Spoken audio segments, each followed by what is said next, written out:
నేను ఈ స్వరంతో రావాలి. హ్మ్. ఈ స్వరానికి సంబంధించి నేను ఇంత సేవ చేయాలి. ఈ స్వరానికి సంబంధించి ఇటువంటి గుర్తింపు నేను పొందగలగాలి అని ఆ ఇన్‌స్పైరింగ్ పాయింట్ ఎక్కడ స్టార్ట్ అయిందసలు? మంచి క్వెషన్ ఏసారు అది. ఏంటంటే, నేను చిన్నప్పటి నుంచి ఏదో హ్మ్. చిన్న డ్రామాలు, హ్మ్. వాయిస్ చెప్పుకోవడాలు, కామెంటరీలు ఇవ్వడం ఇలాంటివి నాకు అలవాటు చేసుకున్నాను బాగా.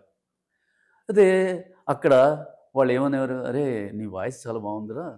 నీ వాయిస్ నాగారు రేడియోలో గాని, టీవీలో గాని వస్తే అద్భుతంగా ఉంటదిరా. నీ లైఫ్ సెటిల్ అయిపోద్ది" అనేవారు. అక్కడి నుంచి మొదలైపోయింది. హ్మ్.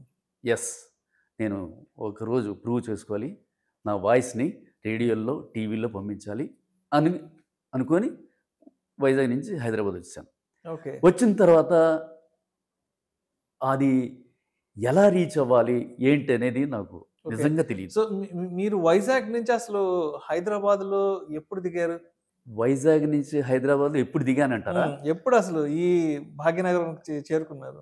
అంటే యాక్చువల్‌గా చెప్పాలంటే నేను రావడం, వెళ్ళడం జరిగేది. కానీ 84లో వచ్చాను నేను యాక్చువల్‌గా. దగ్గర దగ్గర 84 ఒక 40 ఇయర్స్ బ్యాక్ వచ్చేసారు ఇక్కడికి. యెస్. యెస్. 40 ఇయర్స్ బ్యాక్ హ్మ్. వచ్చాను. అయితే